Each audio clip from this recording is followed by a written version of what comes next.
క్లాస్లో మరి 3వ రోజు అందరికీ స్వాగతం.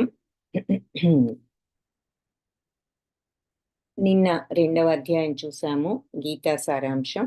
ఈరోజు 3వ అధ్యాయం. నిన్న సాంఖ్య యోగం, ఆత్మ గురించిన జ్ఞానము, ఆ తర్వాత గీతా సారాంశం చూసాము. ఈరోజు తృతీయాధ్యాయం కర్మయోగం చూద్దాము. ఓం అజ్ఞానతిమిరాంధస్య జ్ఞానాంజనశలాకయా చక్షురున్మిళితం యేన తస్మై శ్రీ గురవే నమః. నమో ఓం విష్ణుపాదాయ కృష్ణప్రేష్ఠాయ భూతలే శ్రీమతే భక్తి వేదాంత స్వామీతి నామినే. నమస్తే సరస్వతి దేవి గౌరవాణి ప్రచారిణే నిర్విశేష శూన్యవాది పాశ్చాత్య దేశధారిణే. హే కృష్ణ కరుణా సింధో దీనబంధో జగత్పతే గోపేశ గోపికా కాంత రాధాకాంత నమోస్తుతే. తప్త కాంచన గౌరాంగి రాధే బృందావనేశ్వరి వృషభానుసుతే దేవి ప్రణమామి హరిప్రియే. జయ శ్రీ కృష్ణ చైతన్య ప్రభు నిత్యానంద శ్రీ అద్వైత గదాధార్ శ్రీవాసాది గౌర భక్త బృంద. హరే కృష్ణ కృష్ణ కృష్ణ హరే హరే, హరే రామ రామ రామ హరే హరే. హరే కృష్ణ భక్తులందరికీ మొట్టమొదటిగా అర్జున ఉవాచతో ఈ అధ్యాయం ప్రారంభం అవుతుంది. అర్జున ఉవాచ జాయసి చేత్ కర్మణస్తే అత బుద్ధి జనార్దన తత్కిం కర్మణి ఘోరే మాం నియోజయసి కేశవ. సో నువ్వు ఇది కేశవ అంటే కేసి అనే రాక్షసుని సంహరించిన వాడా జనార్దన అంటూ శ్రీకృష్ణుని సంబోధిస్తూ, కామ్యకర్మల కంటే కూడా అంటే ఈ కర్మ మనం చేసే పనులన్నిటికంటే కూడా బుద్ధి మంచిదని గనుక నువ్వు అనుకున్నట్లయితే నన్ను తత్కిం కర్మణి ఘోరే మాం, ఈ ఘోర కర్మలో నన్ను నియోజయసి, ఎందుకని వినియోగిస్తున్నావు, నన్ను ఈ ఘోర కర్మ కోసం ఎందుకు వినియోగిస్తున్నావు అని అడుగుతున్నాడు. సో బుద్ధే మంచిది అంటే బుద్ధి యోగం అన్నారు కదా. సో అర్జునుడికి కూడా ఇక్కడ అర్థమయ్యేది ఏమిటి అంటే క్లియర్ అండర్స్టాండింగ్ ఇంకా రాలేదు ఈ బుద్ధి యోగం అంటే ఏమిటి అని. అందుకని ఏమంటున్నాడంటే పనుల కంటే కూడా బుద్ధే మంచిది అంటున్నావు, బుద్ధి యోగం మరి కామ్యకర్మల కంటే. అలాంటప్పుడు నువ్వు నన్ను ఈ భయంకరమైనటువంటి పనికి వినియోగిస్తానంటున్నావేమిటి, ఈ యుద్ధం చేయమంటున్నావేమిటి అని అడుగుతున్నాడు అనమాట. అంటే దీనిని బట్టి అర్జునుడికి స్పష్టంగా ఇంకా కూడా ఆ బుద్ధియోగం అనే విషయం గురించి క్లారిటీ రాలేదని మనకు అర్థమవుతుంది. అప్పుడు భగవంతుడు ఏం చెప్తున్నారు అంటే, శ్రీ భగవానువాచ లోకేస్మిన్ వివిధానిష్టా పురా ప్రోక్తా మయా నఘ జ్ఞానయోగేన సాంఖ్యానాం కర్మయోగేన యోగినాం. ఈ లోకంలో 2 రకాల నిష్టలు ఉన్నాయి అని చెప్తూ ఉంటారు. అనఘ అంటే పాపరహితుడా అని చెప్పి అర్థం అన్నమాట. సో అర్జునుణ్ణి అనగా పాపరహితుడా అని సంబోధిస్తూ భగవంతుడు ఏమంటున్నారు అంటే ఈ లోకంలో 2 రకాల నిష్టలు ఉన్నాయి, నమ్మకం శ్రద్ధలు ఉన్నాయి. ఏమిటంటే జ్ఞానయోగేన సాంఖ్యానం, జ్ఞానయోగంతో ఆ సాంఖ్య ఆత్మతత్వాన్ని, సాంఖ్యం అంటే ఆత్మతత్వాన్ని తెలుసుకోవడం ఒకటైతే, కర్మయోగేన యోగినాం, కర్మయోగంతో ఇది తెచ్చుకోవడం రెండవది అని చెప్తున్నారు. సో ఈ ఆత్మతత్వం కానీ పరతత్వం కానీ ఇది ఏదైనా సరే జ్ఞానయోగంతో తెచ్చుకునే వాళ్ళు కొందరైతే కర్మయోగంతో తెచ్చుకునే వాళ్ళు కొందరు అని చెప్తున్నారు. సో ఆత్మను గురించి ఈ ఆత్మానుభూతి అనొచ్చు, ఆత్మజ్ఞానం అనొచ్చు, అది పొందడానికి 2 రకాలుగా మనుష్యులు ప్రయత్నిస్తారు. జ్ఞానయోగం ద్వారా అంటే జ్ఞాన మార్గంలో ఆసక్తి ఉన్నవాళ్ళు జ్ఞానయోగం ద్వారా, కర్మ మార్గంలో ఆసక్తి ఉన్నవాళ్ళు కర్మ మార్గం ద్వారా దీన్ని ప్రయత్నిస్తారు అని చెప్పి భగవంతుడు మొదలుపెట్టి వివరించడం మొదలుపెట్టారు. సో సాంఖ్యయోగం అంటే నిన్న మనం చూసాం, సాంఖ్యం అంటే ఆత్మతత్వం అని, ఆత్మ సాక్షాత్కారం, జ్ఞానంతో కూడిన వైరాగ్యం, దాన్ని సాంఖ్యయోగం అంట. అంటే జ్ఞాన మార్గంలో వైరాగ్యాన్ని తెచ్చుకోవడం.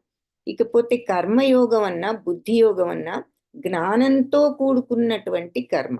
అంటే మనం పనులు చేస్తూనే ఈ జ్ఞానాన్ని మనసులో ఉంచుకుని ఆ జ్ఞానం ప్రకారం మనం పనులు చేస్తున్నాము. సో ఏమిటి ఆ జ్ఞానం అని అనుకుంటే ఇంకా ఈ రాబోయే శ్లోకాల్లో వివరిస్తున్నారు. కర్మేంద్రియాణి సంయమ్య య ఆస్తే మనసా స్మరన్ ఇంద్రియార్థాన్ విమూఢాత్మ మిథ్యాచార స ఉచ్యతే. సో పైకి కర్మేంద్రియాలను అదుపులో ఉంచినా కూడా మనస్సులో మాత్రం ఇంద్రియ విషయాలపైనే ఆలోచన చేస్తూ ఉండేవాడు తమని తామే మోసం చేసుకునేవాడు. అలాంటి అవివేకిని కపటాచారి అని అంటారు అని అంటున్నారు. సో ఈ కర్మేంద్రియాలను పైకి అదుపులో ఉంచినా కూడా మనస్సులో మాత్రం ఇంద్రియ విషయాల మీదే ఉంటుంది. అంటే మరి ఇక్కడ కొన్ని ఉదాహరణలు చూపిస్తున్నారు. ఈయన పైకి సన్యాసి లాగా ఉన్నా కూడా మరి ఆయన సెల్ ఫోన్ ఇవన్నీ కూడా ఆయన చేతుల్లో ఉన్నాయి. సో ఆయన నిజమైన వైరాగ్యంలో ఉన్నారా లేదా అనేది మనకు అర్థం అవుతుంది. అలాగే మరి మెడిటేషన్ కూర్చున్నా కూడా మనస్సులో మనం కాన్సన్ట్రేషన్ సరిగ్గా లేనప్పుడు ఆ మెడిటేషన్ కోసం మనం ఎంతసేపు కూర్చున్నా కూడా ఆలోచనలతోనే ఉంటుంది, కానీ మనస్సును మనం నియంత్రించలేం. థాట్స్ లేకుండా మనం మనస్సును అరికట్టలేమన్నమాట. సో అందుకని ఇవన్నీ ఉన్నా కూడా ఇలా అంటే పైకి మనం చేస్తున్నాం అనుకున్నా కూడా అది కపటాచార్యే, అది మిథ్యాచార్యం అని అంటారు. అంటే అది నటన మాత్రమే అని చెప్తున్నారు. సో దానికి కొన్ని ఎగ్జాంపుల్స్ ఇక్కడ ఇవ్వటం జరిగింది.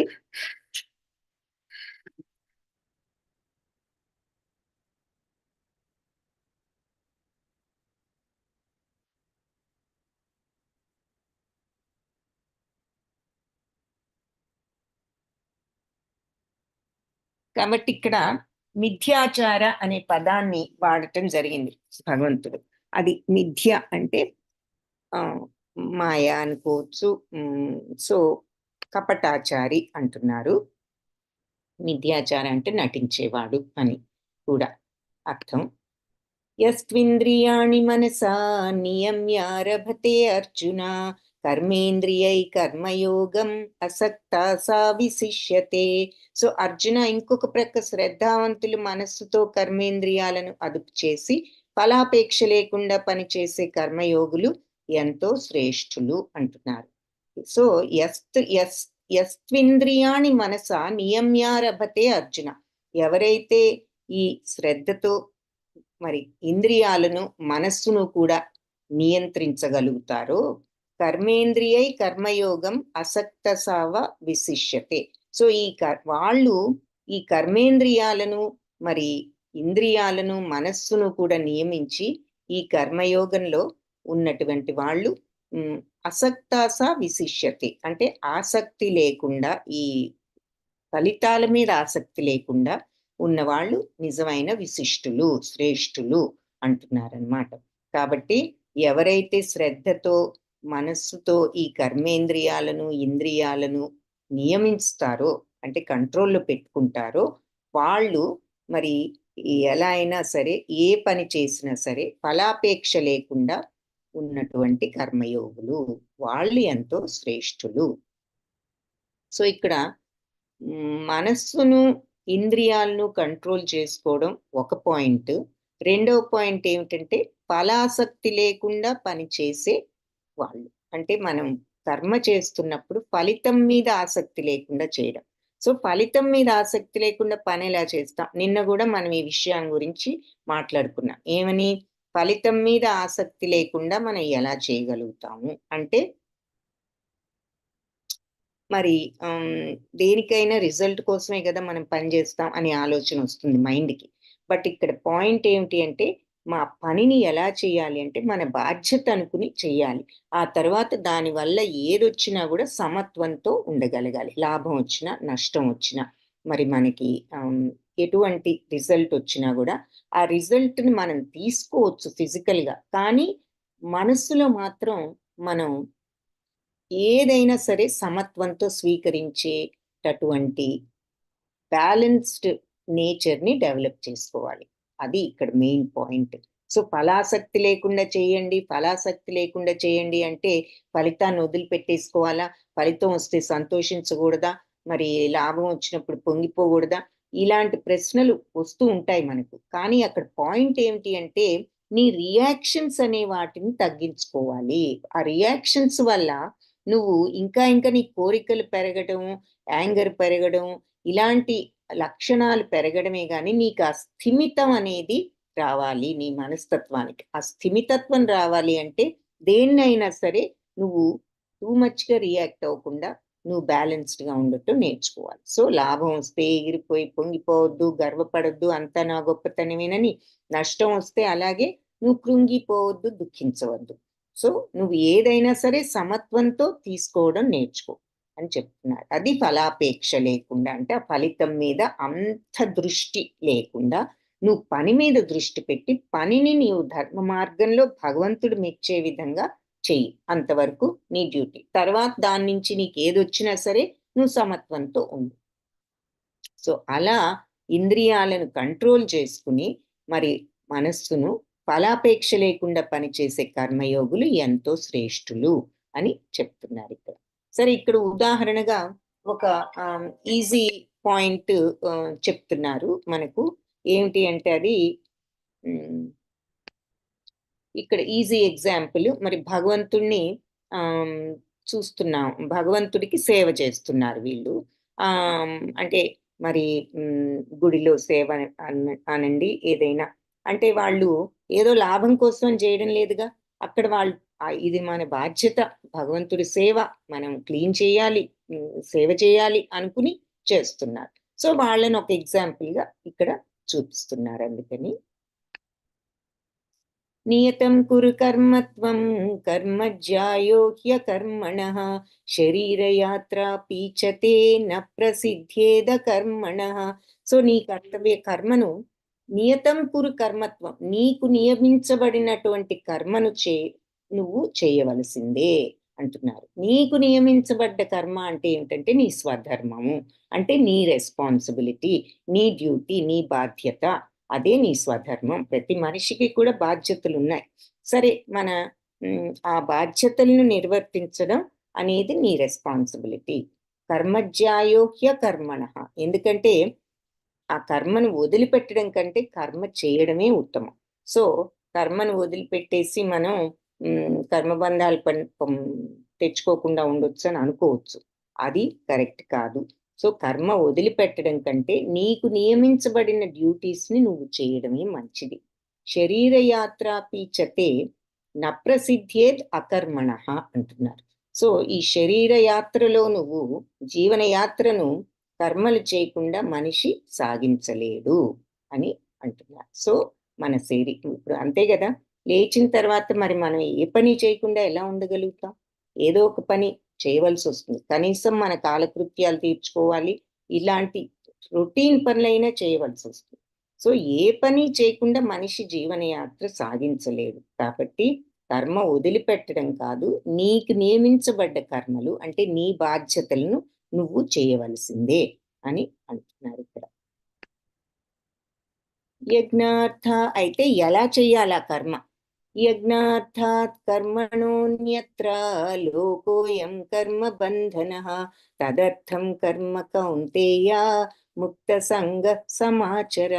ఆ కర్మను యజ్ఞార్థాత్ కర్మణో యజ్ఞం కోసం చేసినట్లుగా చెయ్య కర్మను. అన్యత్ర వేరే రకంగా చేసావంటే లోకోయం కర్మబంధనః. ఈ లోకంలో నీకు కర్మబంధాలు చుట్టుకుంటాయి. కాబట్టి యజ్ఞం కోసం చేసినట్లు చేయమంటున్నారు. అంటే ఏమిటి యజ్ఞం కోసం చేయడం అంటే? భగవంతుడి కోసం చేసినట్లుగా నువ్వు చేయాలి. ఇప్పుడు యజ్ఞం చేస్తాము. మీరు చూసే ఉంటారు ఎప్పుడైనా. ఆ అగ్ని ముందు మంత్రాలు చదువుతూ అందులో సమిధలు అంటారు వేసే వాటిని, స్వాహ స్వాహ అంటూ వేస్తూ ఉంటారు ఆ సమిధలను. సో అవి అది యజ్ఞం. మరి మంత్రాలు చదువుతూ అంటే ఏమిటి, అందులో అగ్నిలో వేసేవన్నీ భగవంతుడికి సమర్పిస్తున్నాము అని అర్థం. అలాగే మనం ఏ పని చేసినా కూడా మనం భగవంతుడికి సమర్పిస్తున్నాము అనుకుంటూ మనం చేసినప్పుడు అది ఏదో నా అంతే. అంటే డిఫరెన్స్ ఏమిటి అంటే, మనం ఈ పని చేస్తే మనకి ఇంత లాభం వస్తుంది, అంత లాభం వస్తుంది, ఆ లాభంతో అది చేద్దాం ఇది చేద్దాం అంటూ మనసు ఇటువంటి ఆలోచనలతో కాకుండా మైండ్ని మన బాధ్యత కాబట్టి ఇది మనం కరెక్ట్గా సవ్యంగా ధర్మ మార్గంలో భగవత్ప్రీత్యర్థం అంటే భగవంతుడికి నచ్చే విధంగా మనం చెయ్యాలి అని దాని అర్థం.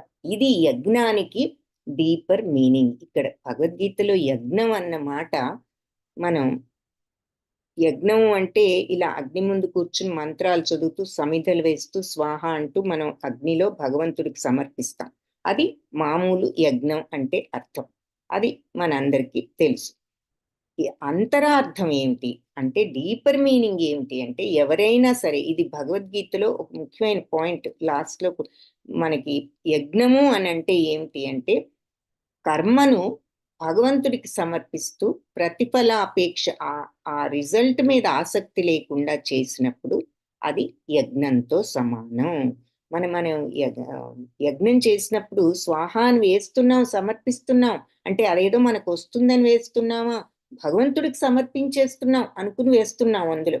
అదే విధంగా నువ్వు చేసే నీ కర్మను కూడా నువ్వు భగవంతుడికి సమర్పిస్తున్నాను అనుకుని ఆయన కోసమే చెయ్యి. దీని నుంచి నాకు అదొస్తుంది ఇదొస్తుంది అనే స్వార్థ భావంతో కాకుండా దాన్ని వదిలిపెట్టి భగవంతుడికి సమర్పిస్తున్నాను, ఇది విజయవంతంగా చేయాలి అనుకుని చెయ్యాలి ఏ పనైనా. ఆ తర్వాత వచ్చేది ఏమిటి అంటే ఆయన ప్రసాదం. అంతే. ఆయన ఏది ఇచ్చినా, లాభాన్ని ఇచ్చినా నష్టాన్ని ఇచ్చినా ప్రసాదంలాగా స్వీకరించాలి. అంతేగాని దాని మీద ఆసక్తితో మనం ఈ పని చేయడం కాదు. భగవద్భక్తితో ఆయనకు సమర్పించి పని చేసినప్పుడు దాని నుంచి ఏదొచ్చినా కూడా మనం ప్రసాదంగానే స్వీకరించాలి. లాభాన్నైనా సరే, నష్టాన్నైనా సరే. అది నిజమైన యజ్ఞము. అంటే కర్మ ద్వారా నువ్వు చేసే యజ్ఞం అది. సో యజ్ఞం అన్న మాటకి డీపర్ మీనింగ్ అదనమాట. కాబట్టి విష్ణువు కోసం చేసినట్టు యజ్ఞ రూపంలో నువ్వు కర్మను చెయ్యాలి. యజ్ఞార్థాత్ కర్మను. సో యజ్ఞం చేసినట్లు చెయ్యంటే అది అర్థం. అన్యత్ర నువ్వు వేరే రకంగా చేసావనుకో లోకంలో నీకు కర్మబంధాలు చుట్టుకుంటాయి. ఈ రకంగా కాకుండా నువ్వు ఫలితం మీద ఆసక్తితో చేసావంటే నీ కర్మబంధాలు చుట్టుకుంటాయి. తదర్థం కర్మ కౌంటేయ.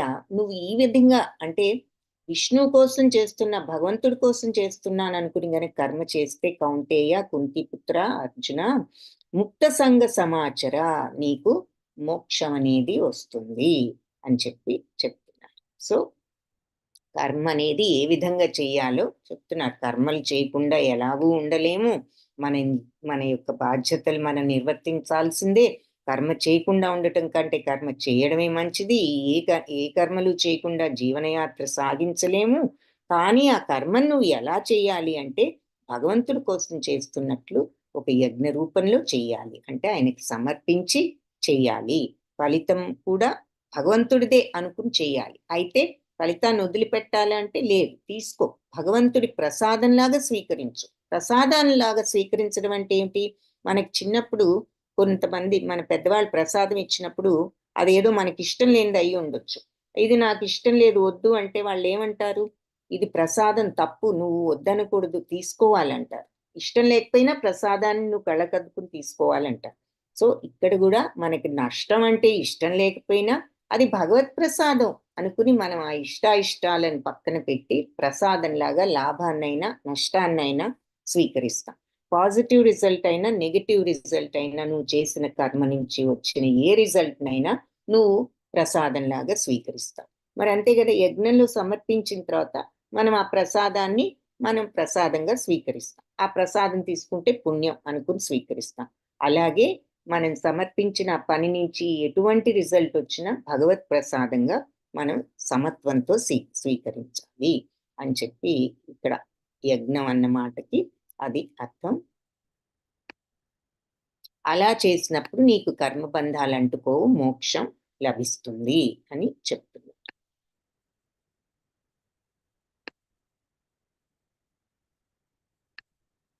యజ్ఞశిష్టాశిన సంతో ఉచ్యంతే సర్వకిల్బిషై భుంజతే తే త్వఘం పాపా ఏ పచంత్యాత్మ కారణాత్. మొదట యజ్ఞంలో నివేదించిన ఆహారాన్ని మనం తీసుకుని భగవంతుడి యొక్క భక్తులు అన్ని పాపాల నుంచి విముక్తి పొందుతారు అని చెప్తున్నారు. సో ఇప్పుడు అందుకే యజ్ఞంలో ప్రసాదం తీసుకోవాలని కళ్ళకద్దుకుని తీసుకుంటాం, అది పుణ్యం అని. ఎందుకు అంటే మరి భగవత్ ప్రసాదాన్ని స్వీకరిస్తే పాపాల నుంచి విముక్తి. ఈ యజ్ఞాలు యాగాలు చేసినప్పుడు మనం ప్రసాదం, పూజలు, మనం ప్రసాదం తీసుకుంటాం. అది తీసుకుంటే పాప విమోచనం అని. మనకు ఒక్క రోజు కొంచెం అసౌకర్యం అయితే తట్టుకోలేము. ఒక్కరోజు అసౌకర్యంగా లేకపోతే సో యా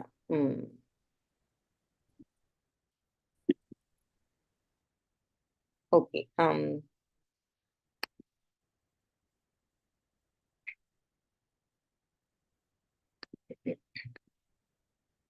కాబట్టి ఈ యజ్ఞ ప్రసాదాన్ని స్వీకరిస్తే పాప విమోచనం అని ఎలా అయితే స్వీకరిస్తామో, మనం ఏ పనినైనా చేసినప్పుడు ఆ వచ్చిన దాన్ని ప్రసాదంగానే స్వీకరించాలి. మన మనం ఆ భగవంతుడికి నైవేద్యం పెట్టకుండా మన తృప్తి కోసమే ఆహారాన్ని చేసుకుని తిన్నప్పుడు అది ఎలా ఉంటుంది అంటే పాపాన్ని తిన్నట్లే అని అంటున్నారు. సో ఏదైనా భగవంతుడికి సమర్పించి చెయ్యాలి, ఏ కర్మనైనా. అలాగే మనం భోంచేసేటప్పుడు మనం తయారు చేసిన ఆహారాన్ని ముందుగా భగవంతుడికి సమర్పించి ఆ తర్వాత అది ప్రసాదంగా మనం, అలా చేయకుండా మనమే స్వీకరించినట్లయితే ఆయనకి అర్పించకుండా అది పాపాన్ని తిన్నట్లే అని అంటున్నారు. సో తరువాత ఇక్కడ మనకి యజ్ఞం అంటున్నాం కాబట్టి ఏ కర్మనైనా యజ్ఞంలాగా చేయాలి అని యజ్ఞ చక్రం అనేది మనకి ఇక్కడ ఒకటి చూపిస్తున్నారు. ఇది 14, 15, 16 శ్లోకాల్లో ఈ యజ్ఞ చక్రాన్ని వివరించటం జరిగింది. సో దాని యొక్క చిత్రం ఇక్కడ చూస్తున్నాం. సో బ్రీఫ్ గా చెప్పాలి అంటే భగవంతుడు మరి మనకు వేదాలను ప్రసాదించాడు. ఆ వేదాల నుండి మనకేం తెలిసింది? మనుష్యులు మనం చేయవలసిన పనులు, మంచి చెడు, చేయవలసిన పనులు, చెయ్యకూడని పనులు, ఇవన్నీ కూడా వేదాల్లో చెప్పబడ్డాయి. కర్తవ్యం, మన డ్యూటీస్ ఎలా ఉండాలి, ఎలా బిహేవ్ చేయాలి, ఏమిటి అనేదంతా వేదాల్లో మనం తెలుసుకున్నాం. సో తద్వారా మనం స్వధర్మం ఏమిటో తెలుసుకుని వేదాల ద్వారా మనం ఆ నాలెడ్జ్తో యజ్ఞాలు చేస్తున్నాము. యజ్ఞం చేయాలంటే మరి వేద మంత్రాలు ఉండాలి. వేద మంత్రాలు ఉండాలంటే వేదాల నుంచి రావాలి. సో అలా మనం ఇది ప్లెయిన్ గా మామూలుగా కనిపించే మీనింగ్, డీపర్ మీనింగ్ ఏమిటో మళ్ళీ చెప్తాను. సో ఈ వేదాల నుంచి మనం ఈ మంత్రాలు ఇవన్నీ కూడా నేర్చుకుని తద్వారా యజ్ఞాలు చేస్తాం. అంటే అగ్ని ముందు కూర్చుని మంత్రాలు చదువుతూ స్వాహ స్వాహ అంటూ చేస్తాం. యజ్ఞం చేసినప్పుడు సైంటిఫిక్ గా కూడా ఏం చెప్తారు? యజ్ఞం చేస్తే వర్షాలు వస్తాయి అంటారు. అందుకే కరువు అవి వచ్చినప్పుడు ఇదివరకు రోజుల్లో, ఇప్పుడు కూడా నేమో కొన్ని చోట్ల యజ్ఞం చేస్తే వర్షం వస్తుంది అని చెప్పి యజ్ఞాలు చేస్తారు. సో సైంటిఫిక్ గా కూడా మరి పొగలు ఇవన్నీ ఆకాశంలో వెళ్ళడం, ఆ మాయిశ్చర్, దాంతో యజ్ఞాలు వర్షాలు వచ్చే స్కోప్ ఉంది అని అంటూ ఉంటారు. సో యజ్ఞం చేసినప్పుడు వర్షాలు పడతాయి. యజ్ఞం మనం వేదాలు చదివి ఆ వేదాల యొక్క పద్ధతి ప్రకారం, వేదాలు సూచించిన పద్ధతి ప్రకారం మనం యజ్ఞం చేస్తున్నాం. అప్పుడు యజ్ఞం చేసిన తర్వాత మరి వర్షాలు వస్తాయి. వర్షాలు వస్తే ధాన్యం పండుతుంది. ధాన్యం పండితే మనకు ఆహారం లభిస్తుంది. అందుకని ఆ ఆహారాన్ని ఈ నాలెడ్జ్ అంతా ఇచ్చిన భగవంతుడికి ముందు కృతజ్ఞతగా అర్పించి మనం తీసుకోవడం న్యాయం అని చెప్తున్నారు. పద్ధతి అది అని. సో ఇప్పుడు ఈ యజ్ఞచక్రం మనం చిత్రం రూపంలో చూసాం. ఇప్పుడు శ్లోకం రూపంలో ఇక్కడ చూద్దాం. అన్నాద్భవంతి భూతాని పర్జన్యాద్ అన్న సంభవః యజ్ఞాద్భవతి పర్జన్యో యజ్ఞ కర్మ సముద్భవః. అన్నాద్భవంతి భూతాని, అన్ని జీవరాశులు కూడా ఆహారం నుంచే ఉద్భవించాయి. అంటే ఇక్కడ అర్థం ఏమిటంటే ఆహారం మీదే ఆధారపడి ఉన్నాయి. అంతే కదా, అన్ని రకాల ఏ జీవి అయినా సరే ఎవరి ఆహారం వాళ్ళకు ఉంటుంది. ఎవరికి తగ్గ ఆహారం, ఏ జీవికి తగ్గ ఆహారం ఆ జీవికి ఉంటుంది. సో ఆహారాన్ని ఇక్కడ జనరల్ గా అన్నము అంటున్నారు. సో అన్ని రకాల భూతాలు అంటే భూతాలు కాదు, భూతాలు అంటే జీవరాశులు అని అర్థం అన్నమాట.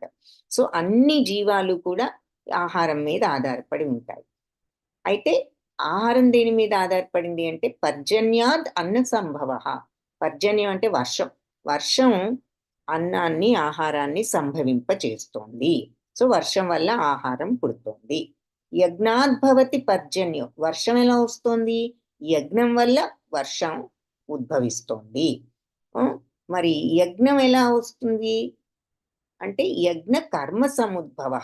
మన కర్మలు చేయడంతో యజ్ఞం సంభవిస్తుంది.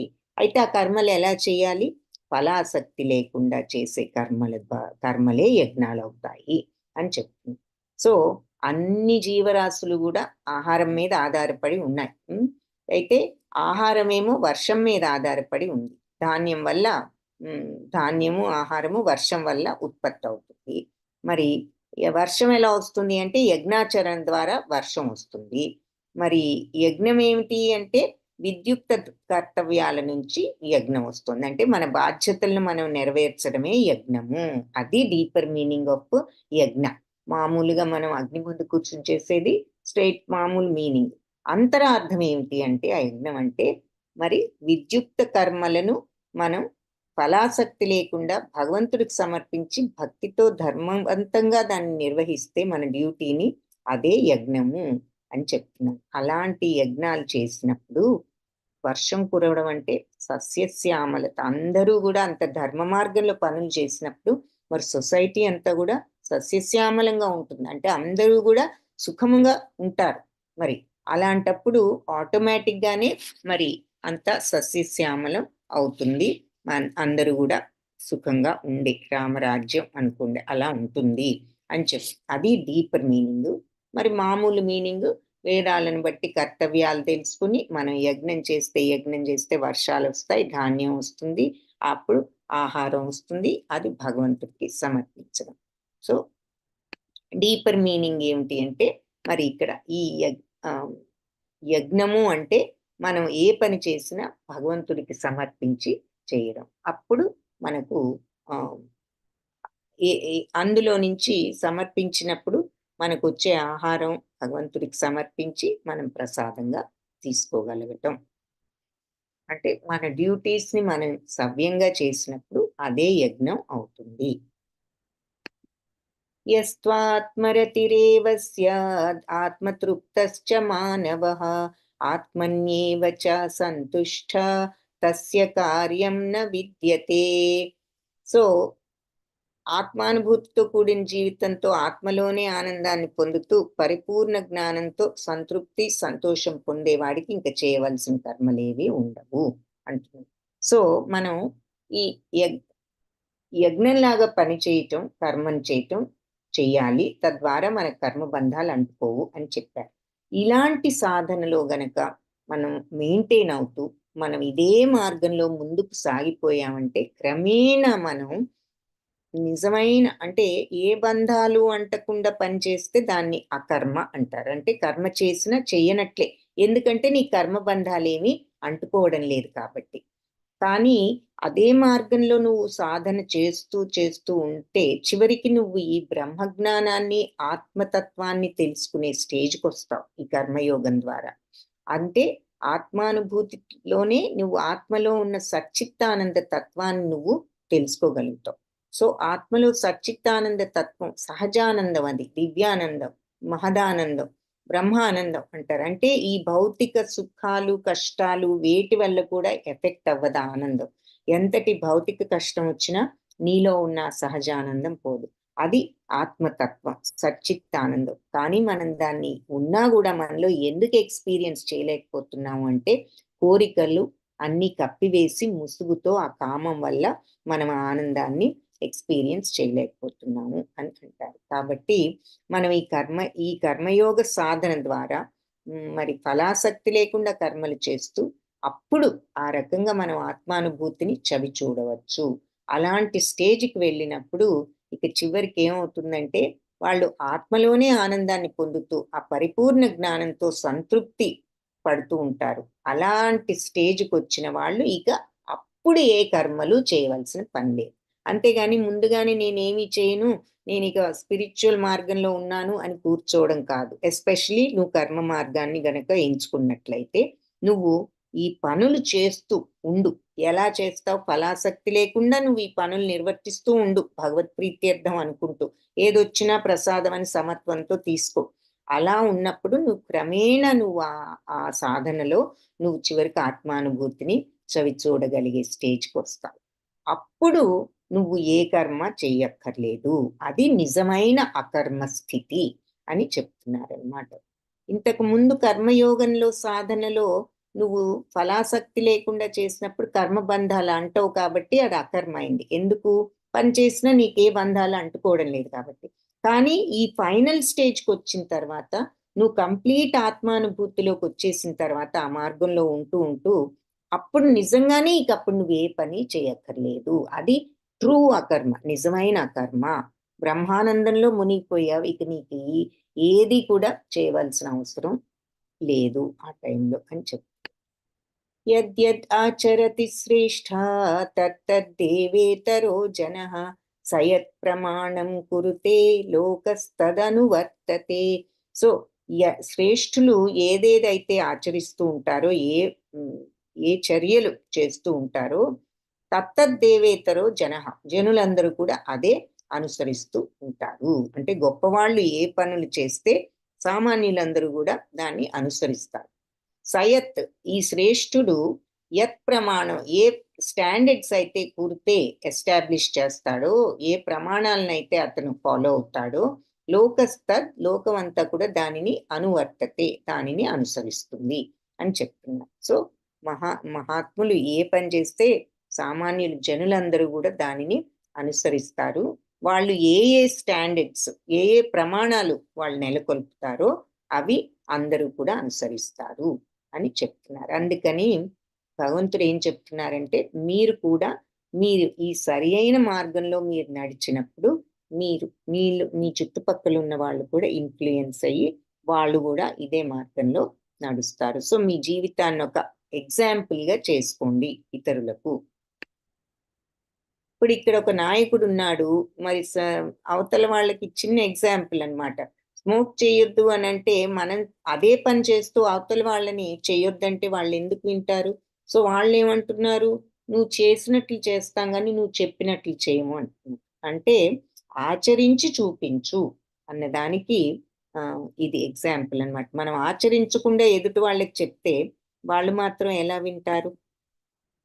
సో జనరల్ గా ఇక్కడ ఇంకోటి ఏం సహజమైన నాయకులు జాగ్రత్తగా వ్యవహరిస్తారు అంటే మన తల్లిదండ్రులు, ఉపాధ్యాయులు వీళ్ళంతా కూడా మరి అలాంటి గురువుల్ని కానీ వాళ్ళని మనం ఫాలో అవ్వాలి అని చెప్తున్నారు. నమే పార్థాస్తి కర్తవ్యం త్రిషు లోకేషు కించన నానవాప్తమవాప్తవ్యం వర్త ఏవ చ కర్మణి.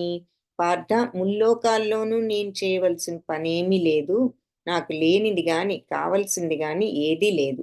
అయినప్పటికీ విద్యుక్త కర్మలను నిత్యము నిర్వహిస్తూనే ఉన్నాము అని చెప్తున్నారు. సో ఈ 3 లోకాల్లో కూడా నేను చేయవలసింది ఏదీ లేదు. మరి భగవంతుడికి కావాల్సింది లేదు, ఆయనకి లేనిది లేదు. కానీ ఆయన మరి సృష్టి, స్థితి, లయ ఎందుకు చేస్తున్నారు? నాది నా విద్యుక్త కర్మ, అందుకని నేను చేస్తున్నాను. సో అంతేగాని నాకేదో కోరిక కోసం, ఆసక్తి కోసం నేను చేయడం లేదు. నా డ్యూటీ నేను చేస్తున్నాను. ప్రకృతే క్రియమాణాని గుణై కర్మాణి సర్వశః అహంకార విమూఢాత్మ కర్తాహమితి మన్యతే. సో ఈ ప్రకృతి త్రిగుణాలు, అన్ని పనులు కూడా ఈ ప్రకృతిలో ఉన్న త్రిగుణాలే మనతో చేస్తున్నాయి. ఏమిటి ఆ త్రిగుణాలు? సత్వరజస్ తమో గుణాలని 3 త్రిగుణాలు. ఈ ప్రకృతి అంతా కూడా ఈ త్రిగుణాలతో నిండి ఉంది. ఈ 3 గుణాలని కలిపే మాయ అంటారు. సో మీరు వినే ఉంటారు జగమే మాయ అనే ఎక్స్ప్రెషన్. అంటే ఇదేంటి, జగమంతా కళ్ళ ముందే కనిపిస్తుంటే మాయ అంటారు వీళ్ళు అని మనకు డౌట్ వస్తుంది. సో ఈ మాయ అంటే ఏమిటి అంటే ఈ మనకి మోహాన్ని కలిగించేటటువంటి ఈ గుణాలు, సత్వరజస్ తమో గుణాలు. సో ఈ 3 గుణాలని అందుకే మాయ అంటారు. సో ఎవరైనా ఈ జగత్తు మాయ అని, ఆ మాయ అంటే ఏమిటి అంటే మీరు సత్వరజస్తమో గుణాలు అని చెప్పొచ్చు. సో సత్వగుణం మంచితనాన్ని, అందుకని ఎల్లోలో గాని వైట్లో గాని చూపిస్తారు. రజోగుణం రెడ్లో అంటే మరి ఎరుపు, కోరికలకు ప్రతీక కాబట్టి అందులో చూపిస్తారు. బ్లాక్ నలుపు, తమో గుణం నలుపు కాబట్టి అంటే అజ్ఞానానికి ప్రతీక, సూచన. కాబట్టి ఈ 3 గుణాలే మనుషులను అన్ని పనులు చేయిస్తున్నాయి. సో ఈ ప్రపంచంలోకి వచ్చిన వాళ్ళు ప్రతి జీవి కూడా ఈ 3 గుణాలకు కట్టుబడిపోతాయి. అందుకనే వాటిని మాయ అన్నారు. అన్నిటినీ కూడా మాయలో, అన్ని జీవరాశుల్ని మాయలో పెట్టేయగల గుణం ఈ గుణాలకు ఉన్నది. సో ఇలాంటి 3 గుణాలను మనం ఏదో ఒక గుణం కాకుండా అన్ని మిక్స్చర్ ఆఫ్ గుణాస్ని మనం అలవర్చుకుని ఆ గుణాలు చెప్పిన ప్రకారం, ఆ గుణాలు మనల్ని ప్రేరేపించిన ప్రకారం పనులు చేస్తున్నాం. సో అవి మనల్ని తోలు బొమ్మల ఆటలు ఆడించినట్లే ఆడిస్తున్నాయి. అందుకే ఈ చిత్రంలో ఇది మనకి ఇలాంటి ఎగ్జాంపుల్ చూపిస్తున్నారు. కానీ మనం ఇలా ఈ గుణాలను బట్టి పనులు చేస్తున్నాం, కానీ మనం ఏమనుకుంటున్నాం, నేనే చేస్తున్నాను ఈ పనులన్నీ అనుకుంటున్నాం మనం. కానీ మనలో ఉన్న ప్రేరణ ఏమిటి అంటే ఈ 3 గుణాలు. ఈ 3 గుణాల ఆవహనతో మనకి ఆ ఫీలింగ్స్ కలిగి మనం ఏ పని చేసినా 3 గుణాల యొక్క ప్రేరేపణతో చేస్తున్నాం. కానీ మనం ఏమనుకుంటున్నాం, జీవాత్మ అహంకారంతో ఈ పనులన్నీ నేనే చేస్తున్నానని అనుకుంటున్నాం. పైగా దాంతో అహంకారము, మరి అన్నీ నాకు తెలుసు అనుకోవడము, నాకేమి ఎవరు మీరు చెప్పక్కర్లేదు అనడం, ఇవన్నీ కూడా అహంకారానికి సూచనలు. సో భగవంతుడు ఈ విధంగా వివరించిన తర్వాత అర్జునుడు అంటున్నాడు ఏమని, అర్జున ఉవాచ అధకేన ప్రయుక్తోయం పాపం చరతి పూరుషః అనిచ్ఛిన్నపి వార్ష్ణేయ బలాదివా నియోజితః. సో వార్ష్ణేయ అంటూ, వార్ష్ణేయుడు అంటే వృష్టి వంశస్థుడు, యదువంశానికి ఇంకొక పేరు వృష్టి వంశం. సో వృష్టి వంశస్థుడు కాబట్టి శ్రీకృష్ణుడికి వార్ష్ణేయుడు అనే పేరు కూడా ఉంది. సో వార్ష్ణేయ అంటూ సంబోధిస్తూ శ్రీకృష్ణుని ఏమంటున్నాడంటే అధకేన ప్రయుక్తోయం పాపం చరతి పూరుష. సో ఇది ఇష్టం లేకపోయినా కూడా మరి కొన్నిసార్లు తప్పులు చేస్తూ ఉంటాం. దేనికి మనిషి ఈ రకంగా ఇష్టం లేకపోయినా దేని బలవంతం వల్ల ఇలా తప్పులు చేస్తున్నాడు అని అడుగుతున్నాడు. అంటే ఎగ్జాంపుల్ ఏంటి అంటే, ఇప్పుడు మనం సపోజింగ్ ఎవరైనా లంచం తీసుకుంటారు ఆఫీస్లో, అది తప్పని అందరికీ తెలిసినా కూడా తీసుకుంటున్నాం. ఎందుకు తీసుకుంటున్నాం? మన యొక్క కోరికలు తీర్చుకోవడానికి డబ్బు చాలడం లేదు కాబట్టి, మన కోరికలు, మన స్థితికి మించిన కోరికలు మనం మైండ్లో పెట్టుకున్నాం కాబట్టి, అవి తీర్చుకోవడానికి మనకి ఎక్స్ట్రా డబ్బు కావాలి కాబట్టి ఇలా తప్పు మార్గంలో కూడా మనం తీసుకోవడానికి రెడీ అయ్యాం. సో కారణం ఏమిటి? తెలిసి కూడా తప్పులు చేయడానికి అని చెప్పి అర్జునుడు అడిగాడు. దానికి భగవంతుడు ఎలా చెప్తారో చూద్దాం నెక్స్ట్ శ్లోకంలో ఆన్సర్.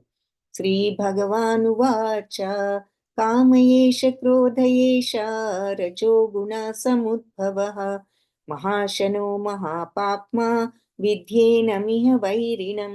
కామయేష క్రోధయేష, కేవలం కామము క్రోధం వల్లే రజోగుణంతో సముద్భవం, రజోగుణం వల్ల పుట్టిన కామము క్రోధం. సో రజోగుణం అంటే ఏమిటి?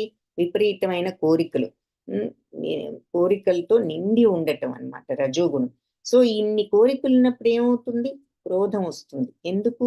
కోరికలు ఎక్కువైన కొద్దికి మరి రిసోర్సెస్ ఏమో లిమిటెడ్, నీ దగ్గర ఉన్న డబ్బు లిమిటెడ్, కోరికలేమో అన్లిమిటెడ్ గా ఉన్నాయి అనంతంగాను. మరి అన్ని కోరికలను ఈ కొంచెం డబ్బులతో ఎలా తీర్చుకోవాలనేసరికి వెంటనే దుఃఖము, కోపము ఇవన్నీ వస్తాయి. సో కోరికలు ఎక్కువైన కొద్దిగా అందుకే కోపాలు కూడా ఎక్కువ అవుతూ ఉంటాయి. తీరలేదని నిరాశ, దురాశ అన్ని కలుగుతూ ఉంటాయి, నిస్పృహ, కోపము. కాబట్టి బలవంతంగా తెలిసి కూడా ఎందుకు మనిషి తప్పులు చేస్తున్నాడు అని అర్జునుడు అడిగిన దానికి భగవంతుడు ఇచ్చిన సమాధానం కేవలం కామం వల్ల, క్రోధం వల్ల. అవి ఎందుకు వస్తున్నాయి అంటే రజోగుణం వల్ల పుడుతున్నాయి ఈ కామము, క్రోధము. అది ఎలాంటిది అంటే మహాశనం. ఇక్కడ శని అంటే శని మామూలు శని కాదు, మహాశనం అంటే అత్యంత దురాశాపూర్వకమైనది, మహాపాపాత్మకరమైనది, విద్యే తెలుసుకో ఇహ వైరిణం, దీనిని మించిన ఈ జగత్తులో, దీనికంటే ఇహం అంటే ఈ జగత్తులో ఇంతకంటే పెద్ద వైరిణం శత్రువు లేదు అని చెప్తున్నారు. సో ఎందుకు తెలిసి తప్పులు చేస్తున్నారంటే కేవలం కోరికలు ఎక్కువై కామం వల్ల, తర్వాత ఆ క్రోధం కూడా పెరిగి ఈ రజోగుణం వల్ల ఈ కామక్రోధాలు పుడుతున్నాయి. ఆ తర్వాత ఇది ఎలాంటిది అంటే ఈ కామం మహా దురాశ పూర్వకమైనది, పాపాత్మకరమైనది. ఈ జగత్తులో దీనిని మించిన శత్రువు మరొకటి లేదు అని భగవంతుడు చెప్తున్నాడు. సో కామాన్ని మించిన శత్రువు, కోరికను మించిన శత్రువు ఇంకొకటి లేదు అని అంటున్నారు అన్నమాట. మనకి భగవద్గీతలో కొన్ని శ్లోకాల్లో ఒక్కటి గుర్తుంచుకున్న చాలు అని అంటూ ఉంటారు పెద్దవాళ్ళు.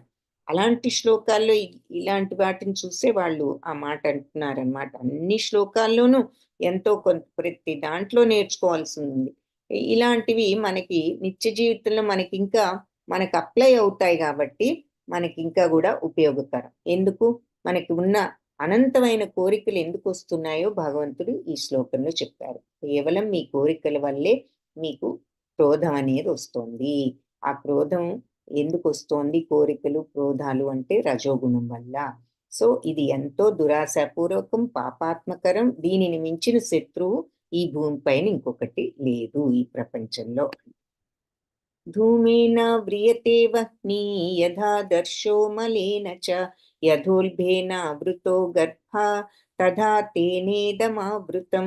పొగ చేత అగ్ని, మరి మురికి చేత అద్దం, ఇవన్నీ పొగున్నప్పుడు అగ్ని కనిపించదు, మురికుంటే అద్దం సరిగ్గా కనిపించదు. ఈ గర్భస్థ శిశువు కూడా చుట్టూ ఆమ్నియాటిక్ ఫ్లూయిడ్ అని ఇంగ్లీష్లో అంటాం, తెలుగులో మావి అంటాం. మరి శిశువు చుట్టూ అది ఉంటుంది. ఈ వీటన్నిటినీ అవి ఎలా కప్పివేస్తున్నాయో మనలో ఉన్న ఆత్మజ్ఞానాన్ని ఎవరు కప్పివేస్తున్నారు అంటే ఈ కామం అనేది కప్పివేస్తుంది. ఇందాక చెప్పుకున్నాం. మరి ఆత్మ సచ్చిత్తానందం కదా, మన అందరిలో ఆత్మ ఉంది కదా, మరి మనం ఎందుకు ఎప్పుడు ఆ సచ్చిత్తానందంలో ఉండటం లేదు, ఆ బ్రహ్మానందంలో, ఆ దివ్యానందంలో ఎందుకు ఉండటం లేదు అంటే నీ కోరిక వల్ల నువ్వు అది కప్పివేసింది, నీకు కనపడకుండా, నీకు అది ఎక్స్పీరియన్స్ చేయటానికి వీలు లేకుండా చేసింది. కామం అనే కోరిక ఆ మొత్తం దానిని చుట్టేసింది. ఎలా అగ్నిని గనక పొగ ఎలా కమ్మేసిందో, మురికితో అద్దం ఎలా కనిపించదో, అలాగే మనకి కామం వల్ల మనలో ఉన్న ఆత్మతత్వం మనం అనుభవించలేకపోతున్నాము. ఆ ఆత్మలో ఉన్న దివ్యానందాన్ని మనం పొందలేకపోతున్నాము కోరిక వల్ల. ఇంద్రియాణి మనోబుద్ధిరస్యాధిష్ఠానముచ్యతే ఏతైర్విమోహయత్యేష జ్ఞానమావృత్య దేహినం. సో ఈ కామానికి ఇంద్రియాలు, మనస్సు, బుద్ధి ఆశ్రయాలని చెప్తారు. అది వీటి ద్వారా జ్ఞానాన్ని ఆవహించి దేహదారులందరికీ కూడా మోహాన్ని కలుగజేస్తోంది.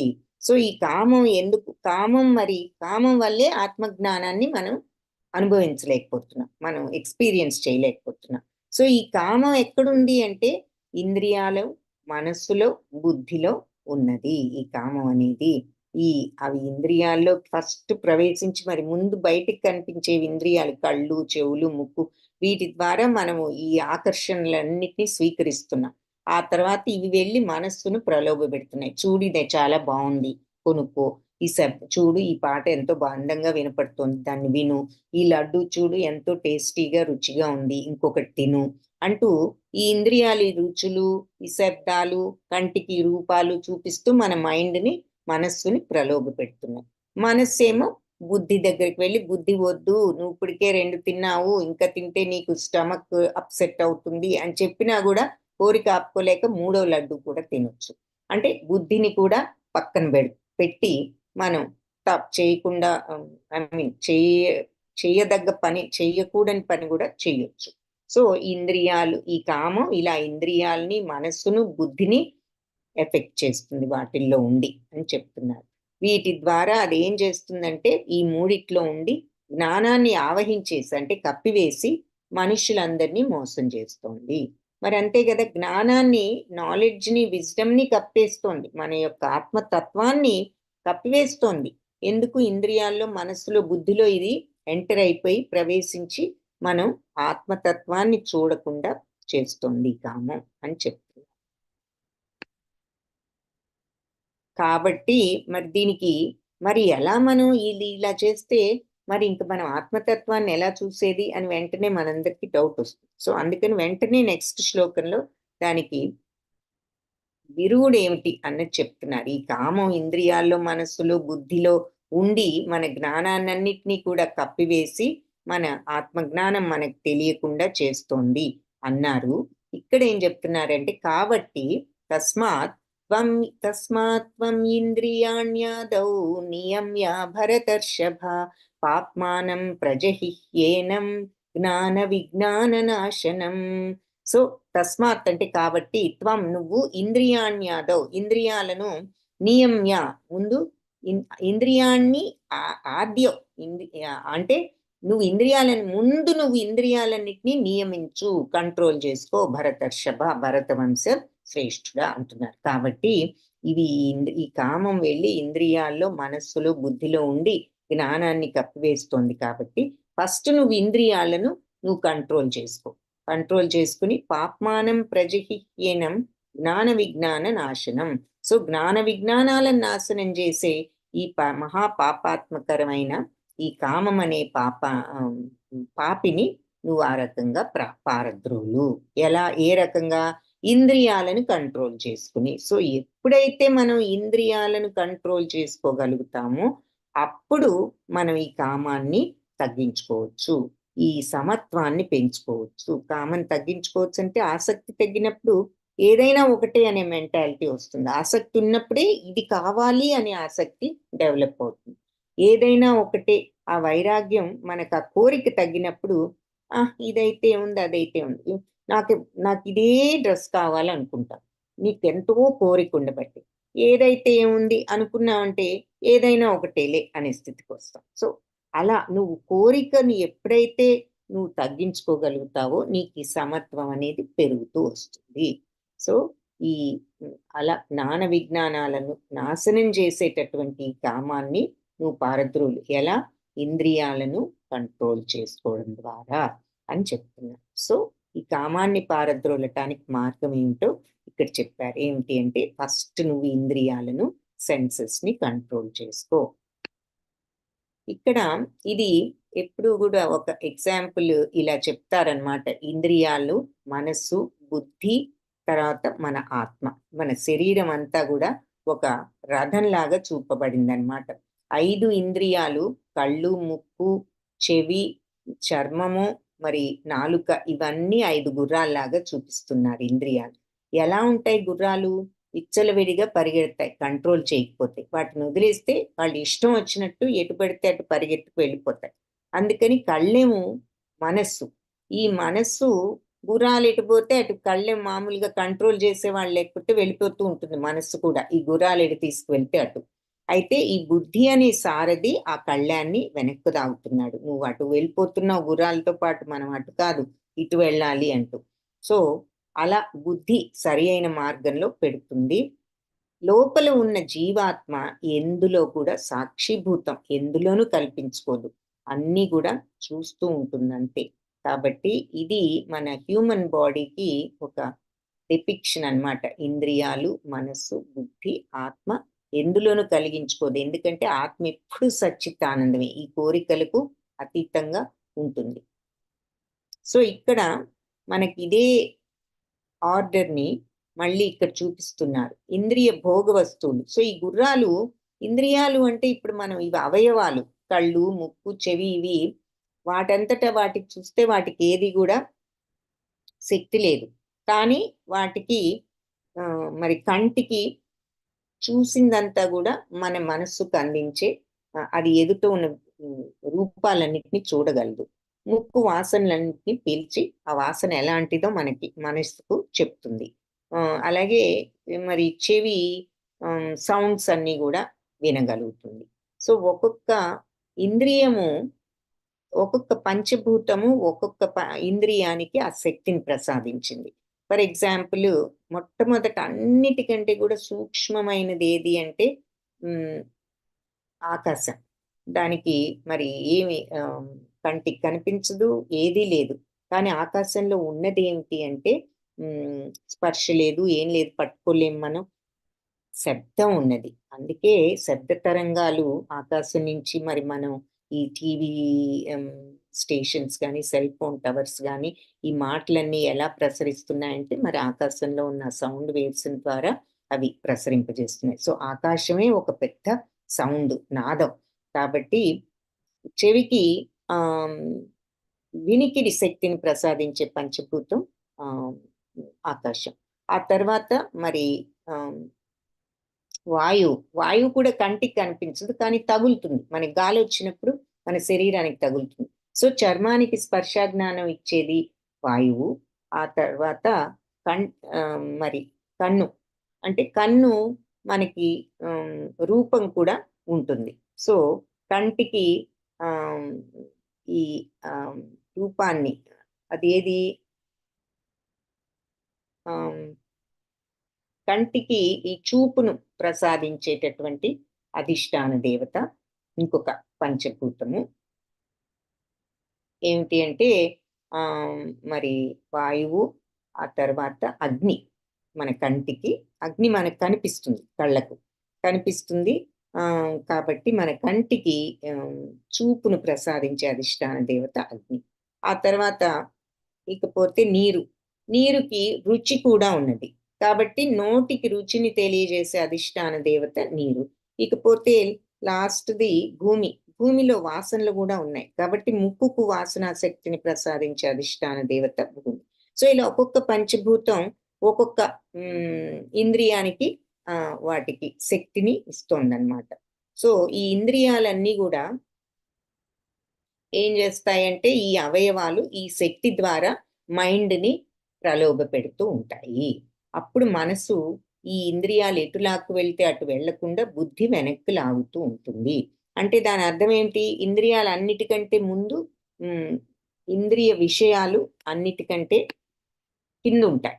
భోగ విషయాలు అంటే కంటికి కనిపించే వస్తువులు, ముక్కుకు కనిపించే వాసనలు, నోటికి రుచి తెలిపే వస్తువులు, ఈ మనల్ని టెంప్ట్ చేసేవి, మనల్ని ప్రలోభ పెట్టే వస్తువులు, అవి చూసి ఇంద్రియాలు ప్రలోభపై పడిపోయి వాటి వెంట వెళ్తూ ఉంటాయి.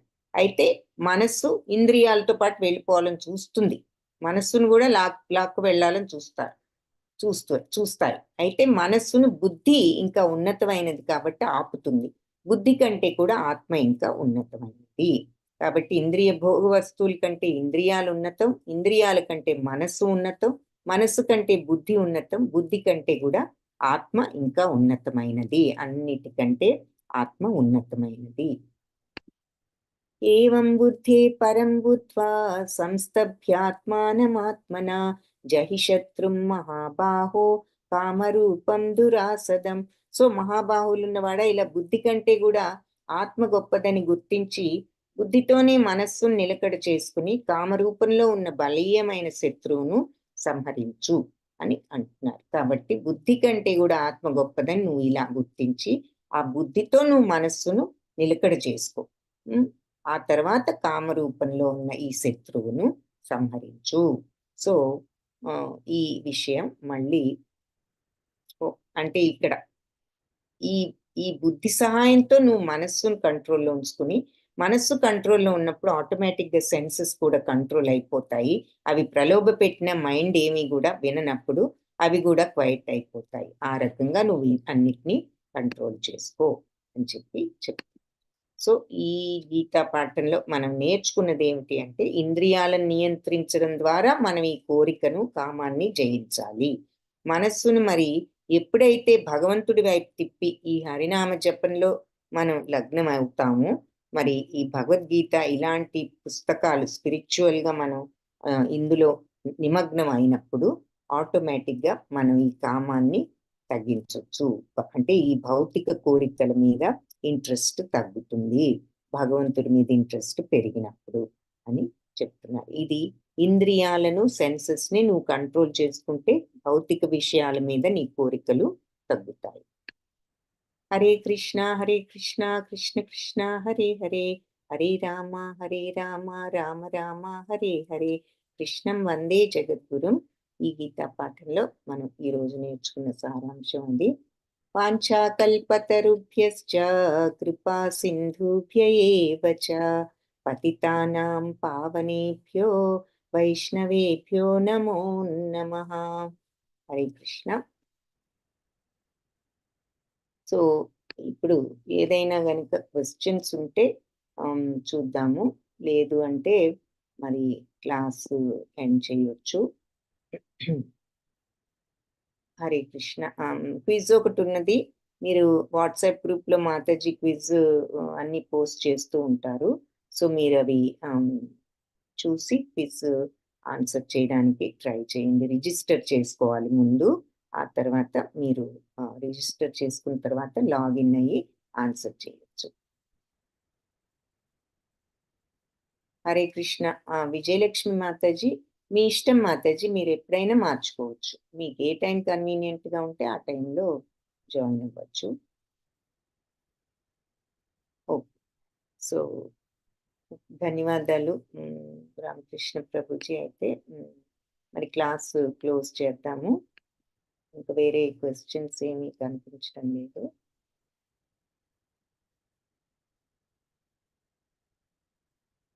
ఓకే, సువర్ణ మాతాజీ హరే కృష్ణ, చేయి హ్యాండ్ రైజ్ చేశారు, చెప్పండి. హరే కృష్ణ మాతాజీ. మాతాజీ మీరు అదే ఒక శ్లోకంలో కర్మల్ని అన్ని చేయక్కర్లేదు, ఆత్మానుభూతిని చెందాక కానీ ముందు అన్ని కర్మలు చేస్తూ ఉండాలి, అలా సచ్చిదానంద లో ఎప్పుడు కలిగిద్ది అంటారు మాతాజీ? సో అంటే ఈ సాధనలో ఉన్నప్పుడు ఈ హ్యాబిట్స్ మనం ఈ సాధనలో మనం వెళ్ళినప్పుడు క్రమేణా ఆ స్థితికి వస్తాము అని చెప్తున్నారు. అంటే ఇప్పుడు ఏదైనా ప్రాక్టీస్తో వస్తుంది, మరి ఒక్క రోజులో ఓవర్ నైట్లో రాదుగా. అలాగే 1 డేలో రాదు, 1 వీక్లో రాదు, 1 మంత్లోనూ రాదు, 1 ఇయర్లో కూడా రాదు. జీవితకాలం పట్టొచ్చు, ఇంకో జన్మ కూడా రావు, చెప్పలేం. కానీ నిన్న మనం ఒక శ్లోకం చూసాం, స్వల్పమప్యస్య ధర్మస్య త్రాయతే మహతో భయాత్. మనం ఈ మార్గంలో వెళుతూ ఉండటమే మనం చేయవలసింది. ఎప్పుడు ఆ స్థితికి వస్తామో మన యొక్క సాధనను బట్టి ఉంటుంది, మనం ఎంత సక్సెస్ఫుల్గా చేస్తున్నాం అన్నది. కానీ మనం ఇది సాధ్యపడేదా అనే నిరుత్సాహం వద్దు. నువ్వు కొంచెమైనా ఈ ధర్మ మార్గంలో ఉంటే త్రాయతే మహతో భయాత్, నువ్వు మహాభయాన్ని నుంచి విడుదలవుతావు అని భగవంతుడు చెప్తున్నారు. కాబట్టి ఆ మార్గంలో వైదొలగకుండా ఆ మార్గంలో ఉండటం అనేది చాలా ఇంపార్టెంట్ అన్నమాట. సాధన మనం వదిలిపెట్టకూడదు. సో ఆ ఫైనల్ స్టేజ్ ఎలా ఉంటుంది అంటే జ్ఞానోదయం అయినప్పుడు మరి కర్మ మార్గంలో ఎలా ఇప్పుడు చూస్తున్నాము, ముందు తర్వాత భక్తి యోగ మార్గం చూస్తాము, జ్ఞానయోగ మార్గం కూడా చూస్తాం. ఏ మార్గంలోకి వెళ్ళినా చివరికి ఆ స్టేజ్కి వస్తాం. సో అంటే మనం ఎప్పుడైతే ఆ స్టేజ్కి వెళ్తాము, ఇక ఆత్మలోనే ఆనందాన్ని పొందుతూ, అంటే ఇక మనకి ఏ విషయం కూడా బాధించదు, మనను స్థితప్రజ్ఞత స్టేజ్కి వస్తామన్నమాట. అంటే శత్రువైనా మిత్రుడైనా ఒకటే, లాభమైనా నష్టమైనా ఒకటే, ఆ లక్షణాలన్నీ కూడా చూస్తాం తర్వాత చాప్టర్స్లో. అలాంటి మెంటాలిటీకి వస్తాం. ఈ సమత్వాన్ని ప్రాక్టీస్ చేస్తూ చేస్తూ చివరికి ఏ పరిస్థితులైనా ఒకే రకంగా ఉండే స్థితి. అదేంటంటే ఈ భౌతిక కష్టాలేవి కూడా బాదర్ చేయని స్థితి, అది ఆత్మానుభూతి. ఆత్మలో ఉన్న సహజానందాన్ని, ఆ సచ్చిత్తానంద తత్వాన్ని మనం చవి చూడగలుగుతాము. కాబట్టి ఆ స్టేజ్కి వెళ్ళిన వాడు ఇక అప్పుడు ఏ కర్మలు చేయవలసిన పని లేదు. అది నిజమైన అకర్మ స్టేజ్. ఇక వాళ్ళు ఏ కర్మబంధాలు చుట్టుకొని మోక్షానికి అర్హమైనటువంటి స్థానానికి వెళ్ళారని. అది ఓకేనా మాతాజీ?